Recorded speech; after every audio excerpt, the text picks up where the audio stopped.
Oh, I have slipped the surly bonds of earth and danced the skies on laughter-silvered wings and done 100 things you have not dreamed of. Those famous words, written over 50 years ago by a 19-year-old pilot, describe the incredible beauty and infinite changing majesty of the world in which he flew. But that world was also an arena of combat.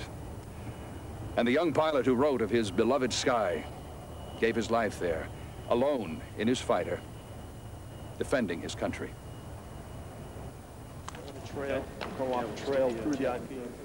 Today, the modern military pilot faces unprecedented challenges to his competency and to his endurance. No man can truly master the skies, but each man must try.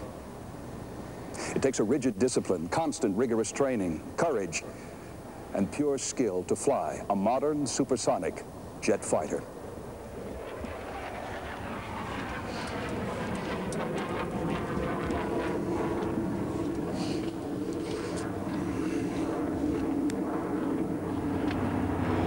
Today's pilot is placed in a cockpit which contains an incredible variety of controls, switches, buttons, and digital displays. Yet if he is to fight effectively, he must be so familiar with this environment that the control of his machine becomes a natural extension of his own movements. He must become a part of his aircraft. There are very different kinds of men who fly the skies. The Air Force jock in his high-altitude, long-range interceptor. The Marine, close air support pilot, who delivers bombs and napalm to the perimeter of embattled ground units. The naval aviator, catapulting into the air from a pitching carrier deck. Each man flies a very different aircraft, each a different design. The pilot and his fighter are specialists with weapons and tactics suited to their particular mission. And each man feels that he is the best at what he does. That search for the best pilots, the best weapons, the best aircraft is never ending. It's consumed the dreams of aviation designers for decades. It's a tale of frustration and courage, a tale of success and failure, a journey of vision and courage that continues even to this day. In the late 1950s, two new forces dominated fighter aircraft design: missile armament and supersonic speed. The tight, swirling dogfight of earlier years was thought to be a thing of the past. The military wanted instead to create an aircraft that would control the skies at high speed with long-range weapons. At the end of the decade, one jet emerged which combined these qualities and set the stage for the modern fighter: McDonnell Aircraft's F-4 Phantom. The F-4H-1, developed by the McDonnell Aircraft Corporation for the United States Navy, is an advanced supersonic all-weather two-place carrier-based fighter. Primarily designed as an interceptor, 4H-1 is also capable of long-range special weapons attack. The Phantom was just what the Navy was looking for: a jet built to fly from carriers and defend the fleet against high-speed enemies. In fact, it drew such praise for its overall performance that in 1961, on the eve of the Vietnam War, the Air Force set up a competition. Their best fighter, the F-106 Delta Dart, against the F-4 Phantom.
The F-4 was the victor.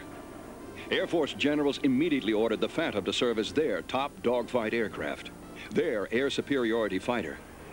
It was a profound decision.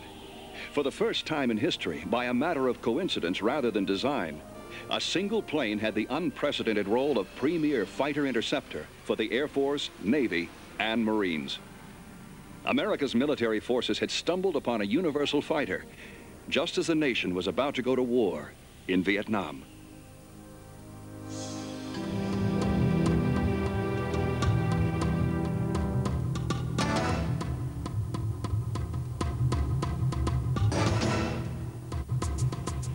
Up until the first dogfights over Vietnam, advocates of the F-4 had been so confident of the new missile technology that the aircraft was not even armed with a traditional rapid-firing cannon.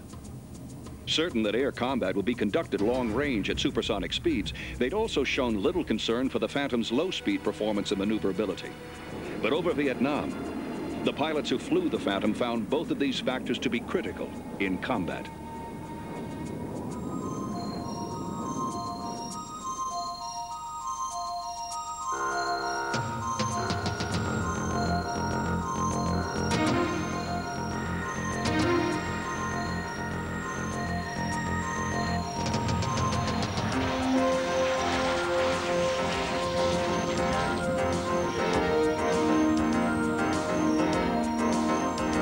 When we got into it with another jet in Vietnam, it was usually up close.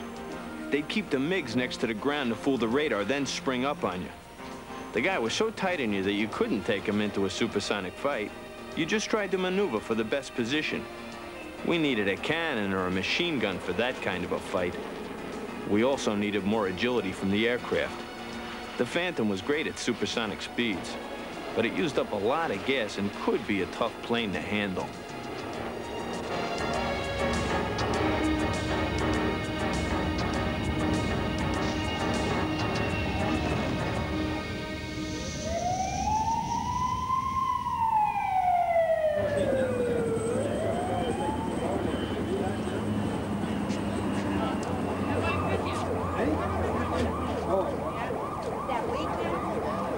Designers and engineers responded to the combat experiences of the F-4 pilots as best they could.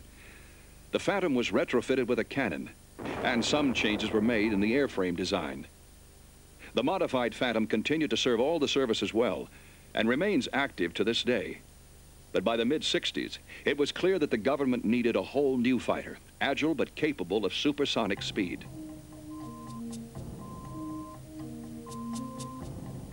At that time, development of fighter aircraft had been proceeding in two very different directions. One was a much publicized, high-profile search for a universal fighter. The other was a project so shrouded in secrecy, the plane's existence was only acknowledged 3 full years after its first flight. The aircraft was designated the YF-12.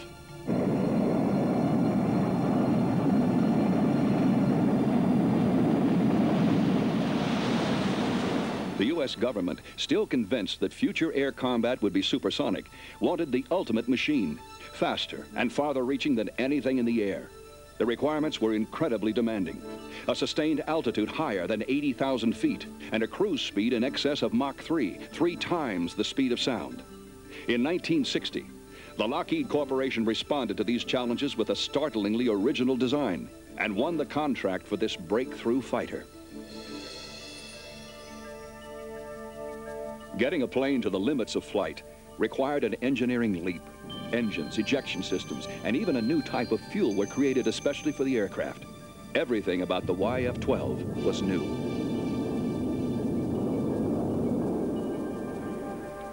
Heat posed perhaps the greatest challenge. The skin of an aircraft traveling at Mach 3 can reach between 600 and 700 degrees centigrade. A heat-resistant titanium shell was developed to withstand such extreme temperatures. The metal skin of the plane was designed to flex without affecting flight performance. And special black paint to further dissipate heat and deflect radar was also developed. The aircraft was a technological wonder and appeared on the runway in a mere 22 months.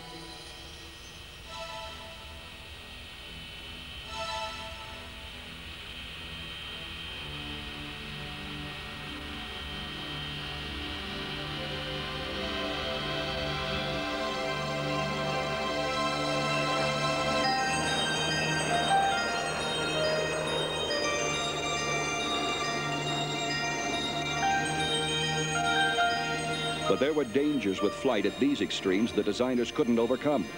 At altitudes of 60,000 and 70,000 feet, blood can boil and even evaporate. So pilots were forced, like astronauts, into cumbersome pressure suits and had to eat a special diet before flying. The aircraft's maneuverability was also limited. To reverse direction at Mach 3, the YF-12 needed to make an enormous turn of 180-mile radius. And because no sealant made could sustain the extremes of temperature the plane endured, the YF-12's tanks leaked badly on the runway and needed to be refueled almost immediately after takeoff. The drawbacks left the Air Force with an impressive high-speed jet, but one which was difficult to employ swiftly, and one whose agility was limited. Not the fighter they had hoped for.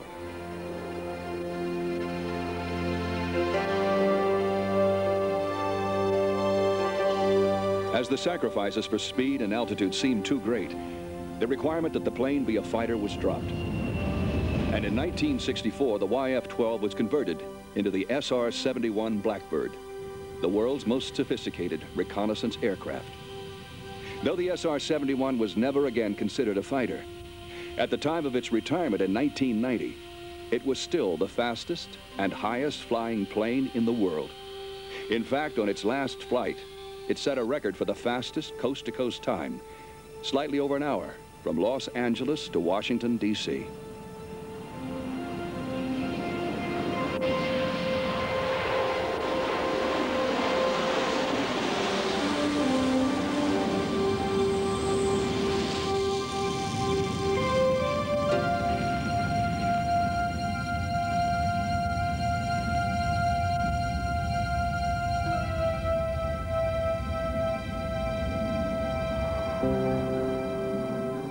In the same year that the YF-12 was converted to reconnaissance work, a new tactical fighter bomber made its first flight. The product of an experimental program called TFX, this plane became the F-111. 3 years earlier, in February 1961, Kennedy's Secretary of Defense, Robert McNamara, began a competition for a single tactical fighter to serve all branches of the military. It was not an easy request. Traditionally, the Air Force and Navy had their own lines of fighters, designed and built to the demands of each service. The Navy, in particular, always faced a very specific set of challenges, operating from the deck of an aircraft carrier. A fighter designed from the ground up for both services was going to be a tall order. The fact that the F-4 was serving that role was, in the minds of most military men, a lucky coincidence. But under pressure from McNamara, who felt the move would be cost-effective, they agreed to proceed. In November of 1962, the winning design, the General Dynamics F-111, was announced. Ironically enough, the task of producing the F-111 was quickly divided along service lines. General Dynamics would build the Air Force's F-111A, and Grumman, a longtime Navy contractor, would handle the Navy's F-111B. 2 years later, the first of the new experimental fighters was ready. On December 21st, 1964, with much fanfare, the Air Force's F-111A took to the skies for the first time.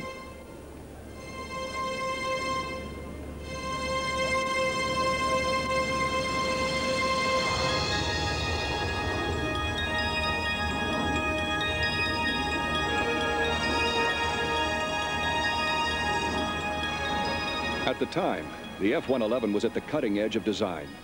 It was the first production line fighter to successfully employ swing wings, a feature which greatly enhanced the plane's maneuverability and rate of turn.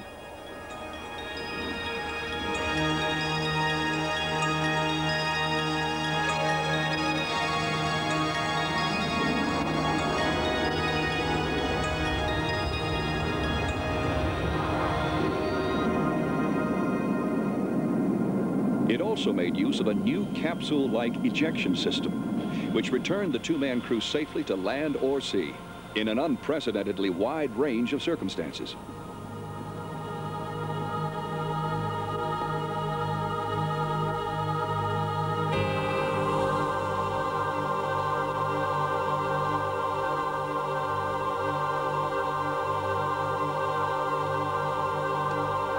And its terrain-following radar system guided the plane as it skimmed along the Earth at extremely low altitude. And descend at supersonic speeds. It made the aircraft an effective weapon with which to penetrate enemy radar, day or night, in any weather.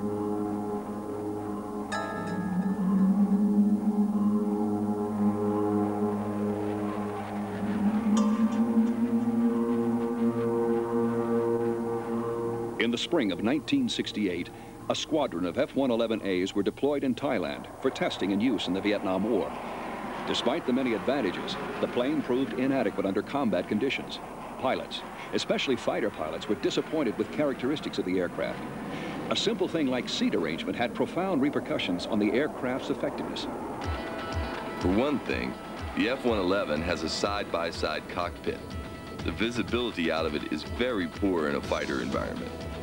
Seems like a simple thing, but in a dogfight, you have to be able to see all around you. In an F-111, the pilot can't see behind him at all, and he's got to depend on the radar officer beside him to tell what's happening on the other side of the aircraft. In the heat of air-to-air combat, a thing like that makes you extremely vulnerable.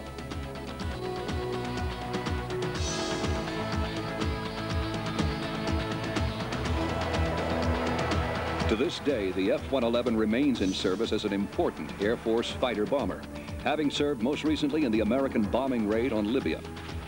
But the plane never fulfilled the Air Force's hopes as a pure fighter. At the end of the 1960s, they were still searching.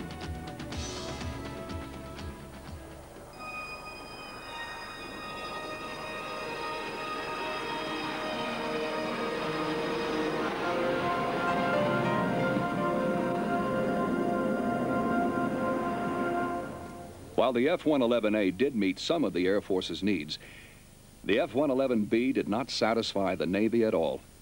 7 prototypes were put through tests under a variety of conditions to determine the plane's suitability for carrier use. The drama played out over months, on both land and sea.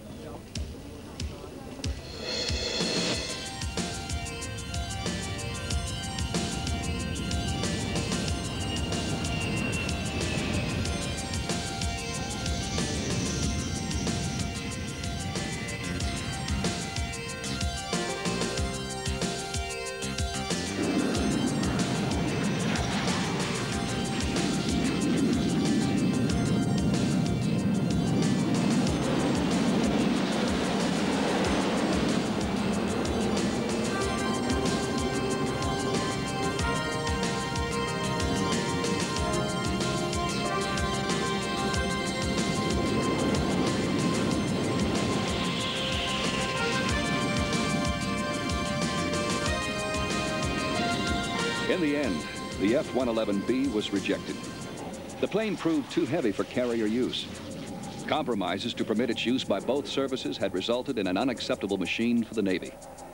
Congress and the Department of Defense were frustrated by the Navy's rejection of the plane. A universal fighter had been a popular idea, and costs for the development of the F-111 had run into the billions. The modern fighter, supersonic and missile-armed, but still facing a host of challenges, was at a crossroads. With the demise of the F-111B, it might seem that the dream of the all-purpose universal fighter had proven useless. A footnote to aviation history. Well, not so. For out of that extraordinary effort came a realization that not only may variety be the spice of life, in such diversity, we may find our very survival. And so the game plan for the next generation of fighters was defined: to do one thing especially well, to be the best in a deadly arena where only the very best can survive. These were the rules of that game. The fighter was ready to enter the modern age. The Navy responded to the failure of the F-111B swiftly. They commissioned Grumman to design a fighter with a single purpose. That purpose was to defend the fleet against threats from the air. Building upon the experience of F-4 pilots in Vietnam and the lessons of the F-111, they developed a pure air-to-air long-range fighter with no role as an air-to-ground attack aircraft. Throughout the design and test phases, specialization was the goal. The perceived need to tailor an aircraft for a particular role, to make it mission-specific, defined the course of modern fighter design. It also resulted in the best naval interceptor in the world, the F-14 Tomcat.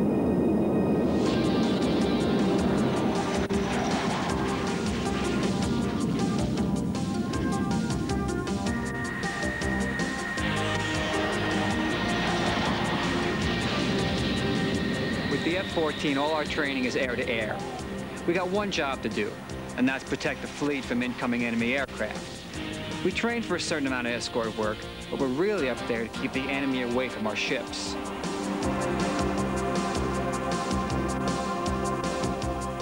And the F-14 is a plane that's optimally designed for this. With the variable geometry wing, a Tomcat can outturn any fighter flying today. It's highly maneuverable. I can do things in this I'd never dreamed of in an F-4.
One feature they retained from the F-4 is the two-seat cockpit. The radar and weapons information moving through the aircraft is enormous. Plus, it's coupled with additional data you get from the E-2C Hawkeye. No single pilot could handle it and fly the plane at the same time. That's why you got your backseater, the radar intercept officer. The two of you work together with the Hawkeye to determine the nature of the threat and the best way to respond. With the Tomcat, it's all about teamwork.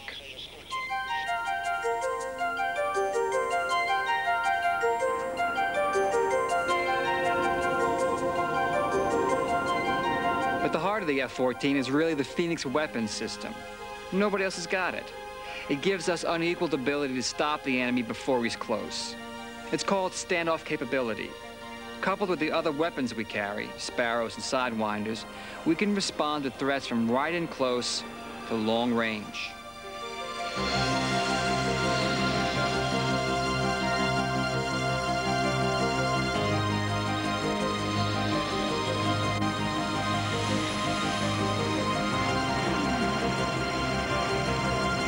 The Phoenix is a multiple target, multiple warhead missile system with a fire and forget capability. That means we can fire at up to 6 targets at a great distance, and each missile will independently direct itself to the target. With some other weapon systems, you have to stick with the enemy until he's been hit. We can get out of there as soon as we've launched.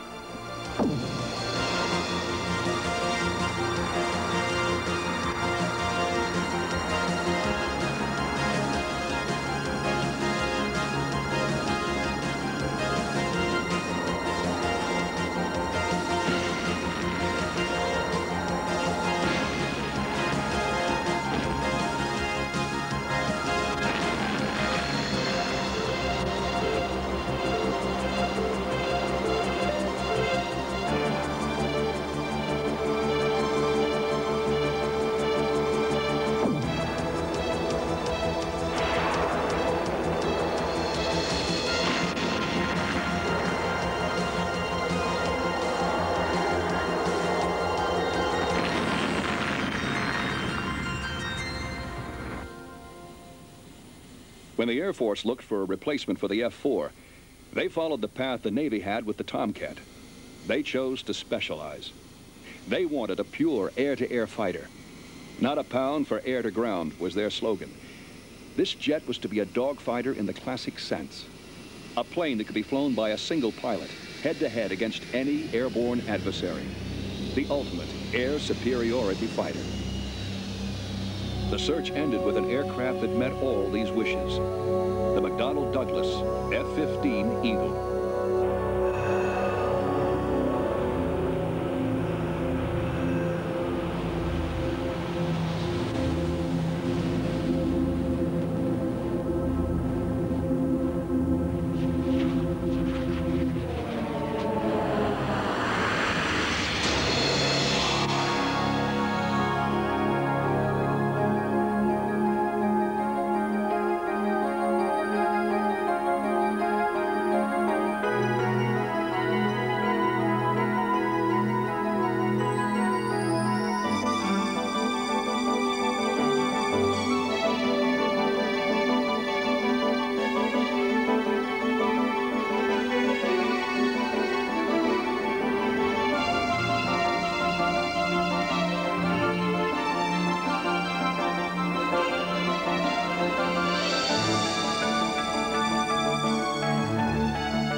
A simpler plane to fly than the F-4, but it's still a complex machine. It's got more than 300 dials, bells, buzzers, lights, and switches. The advantage is the arrangement. Everything's on your heads-up display, and the switches are either on the throttle or the stick. With the F-4 switchology, you have to reach around and look down on all sorts of stuff. With the F-15, you just look and shoot.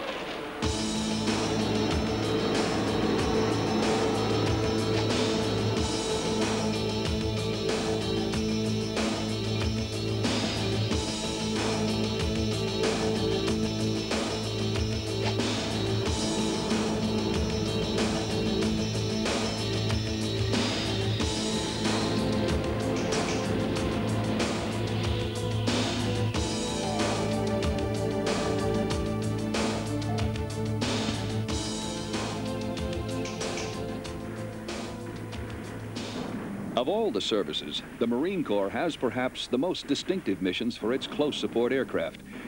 The Corps' traditional role in invasion demands a versatile frontline aircraft with a strong ground support capability. By the height of the Vietnam War, it was clear that what the Marines needed was a fixed-wing aircraft with the qualities of a helicopter.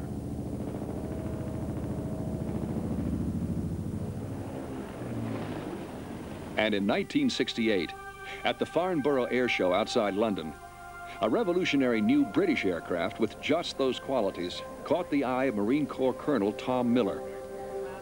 It was the Harrier, an airplane which could take off and land like a helicopter and fly and fight like a jet. Miller immediately saw the Harrier as the answer to the Marines' needs. The Corps had a hard time convincing Congress to support the purchase of an aircraft of foreign design, but a compromise was reached. Production of the American Harrier became a joint venture of British Aerospace and McDonnell Douglas. Today, the Harrier is a fundamental element in the tactical operations of the United States Marines.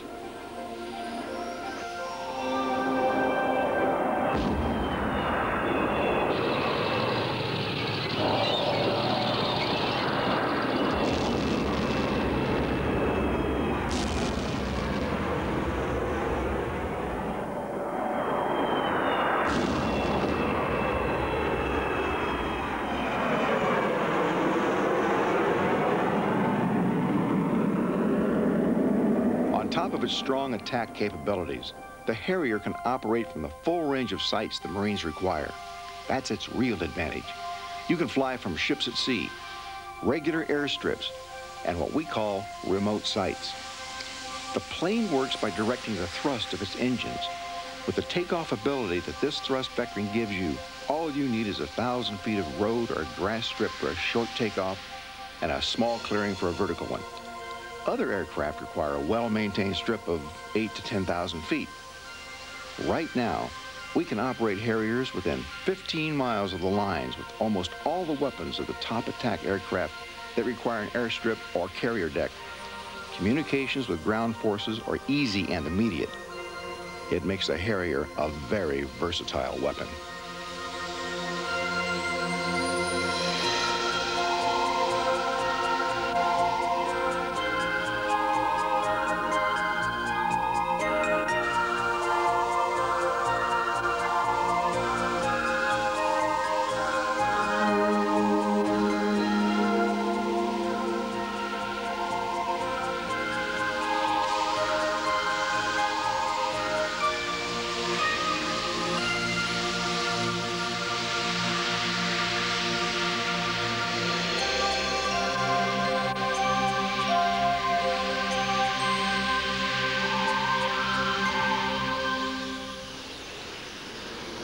Though it's primarily an attack aircraft, the Harrier's also a strong air-to-air fighter. The American versions are designed for close-range fights. In tight, the agility of the aircraft and the maneuverability that thrust vectoring gives you make the Harrier a pretty tricky dogfighter. We can practically stop on a dime. To be honest, radar-equipped fighters have a real advantage on us in long-range situations. We have to get in close and slow the fight down to be really effective. Once we're there, though, we can give anybody a tough time.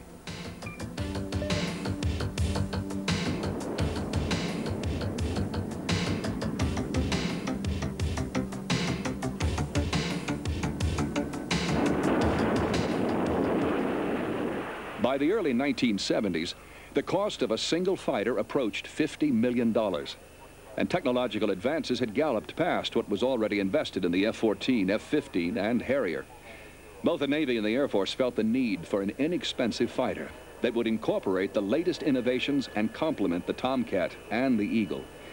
They also wanted to simplify their aircraft, to reduce the number of tasks required of a pilot. The Navy in particular needed to establish a single-seat strike fighter. The two planes that emerged from this process, the Navy and Marine Corps' FA-18 Hornet and the Air Force's F-16 Falcon, represent the state-of-the-art in aircraft performance.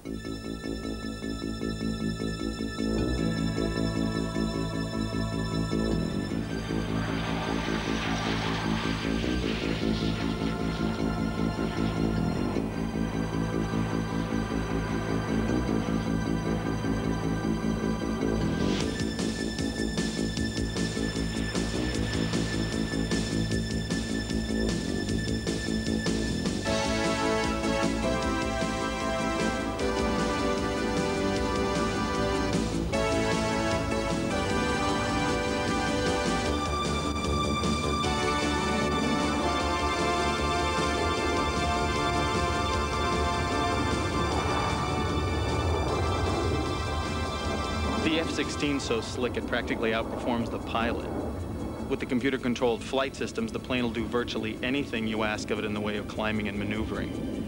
It's a joy to fly. But it's every bit as physically demanding as the older jets, even more.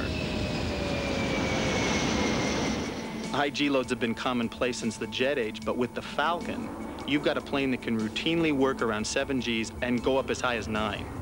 That means your arm is 7 to 9 times its normal weight. What actually happens in that region is that you black out. You're trained to grunt to reduce the loss of blood from your brain, but the aircraft will perform so well for so long that in a matter of seconds, the pilot's unconscious and unable to fly. The military is now researching ways of limiting the G-force on the pilots.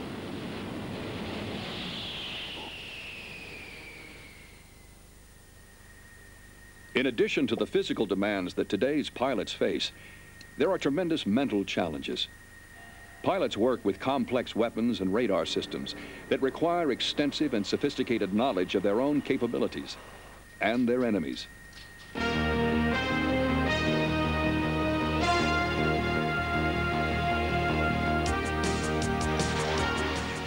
It's a kind of a paradox, but even though the new jets are more complex than the old F-4s, they're easier to fly.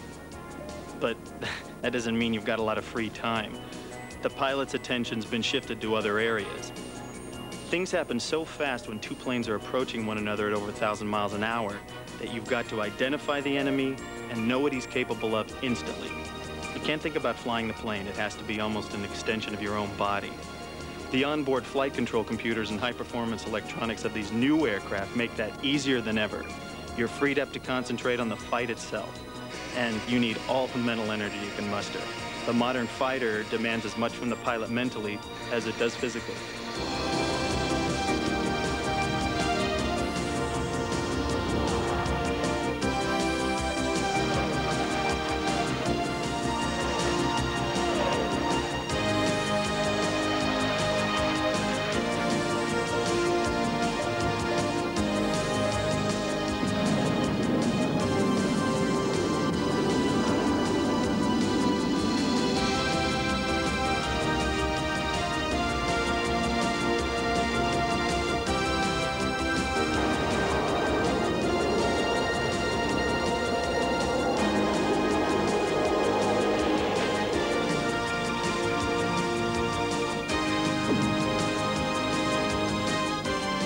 Different planes are better at different kinds of fights. F-15s and F-14s have weapons in them that could knock an F-16 or an F-A-18 out before we ever saw them. They're dedicated long-range interceptors. We've got a fighter role too, but we also have a role in air-to-ground attack, and we're smaller and lighter. Our air fight is best fairly close. If we can get within 25 miles of one of those planes, of any plane, we'll probably get them. I don't think anyone can touch us.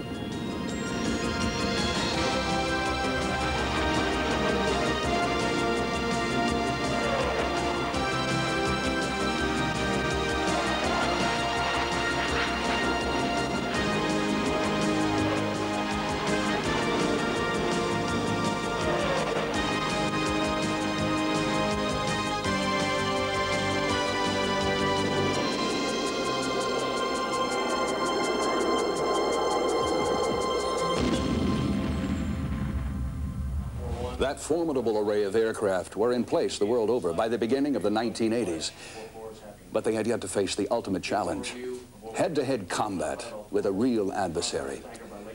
Pilots accumulate hours of training under every imaginable condition. The edge must be kept sharp, waiting in constant readiness for the moment of truth. The moment they eagerly await and quietly dread that will come only when they take to the skies to fight other men in other machines.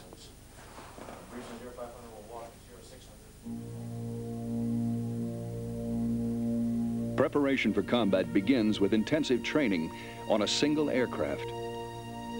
Pilots review the capabilities of their jets and rehearse combat scenarios in carefully controlled exercises designed to hone specific skills.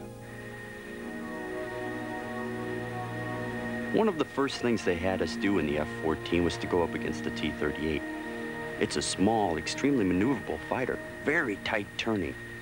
The point of the hop was defensive maneuvering, how to get out of a defensive position and into an offensive one.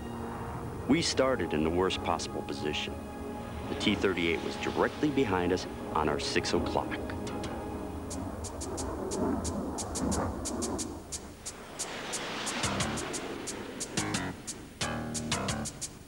The way it worked is that we went over what we do in the classroom, then executed it in a real situation.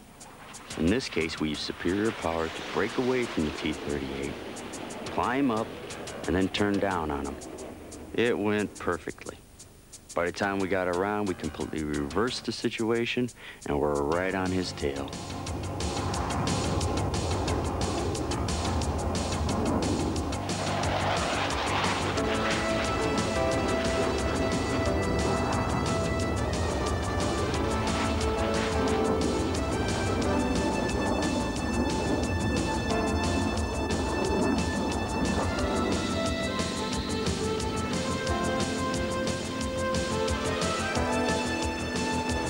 The next level of challenge is unrehearsed air combat maneuvering. Individual pilots are pitted head-to-head. In this hop, the F-18 Hornet goes against the F-15 Eagle. Once the fight is on, each pilot struggles like a wrestler for the advantage. Tactics, knowledge of his opponent's aircraft, and sheer tenacity all come into play. It is a brief, intense, and physically exhausting ordeal. This is the perspective from the cockpit of an F-15. 3000, fights on.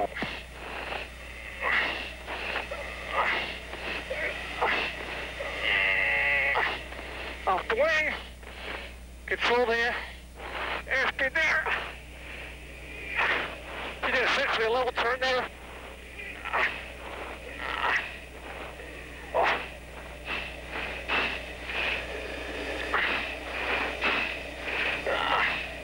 Get that nose up there. I think I can do it.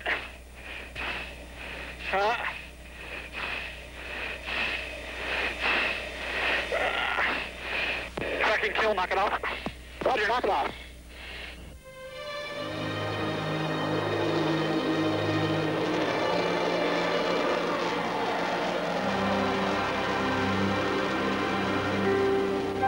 But while such one-on-one maneuvers challenge a pilot's skill, they fall short of the experience of combat in one respect: multiple aircraft. Pilots are never in the air alone, and air combat usually involves several aircraft. The true test comes in multiple engagements with multiple aircraft. This test, the ultimate challenge, puts both aircraft and pilot to the limit of their capacities. Short of actual combat, it is as demanding a situation as any of these men will ever face.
It may be that someday in the future, aviation designers will provide us with the perfect all-purpose fighter.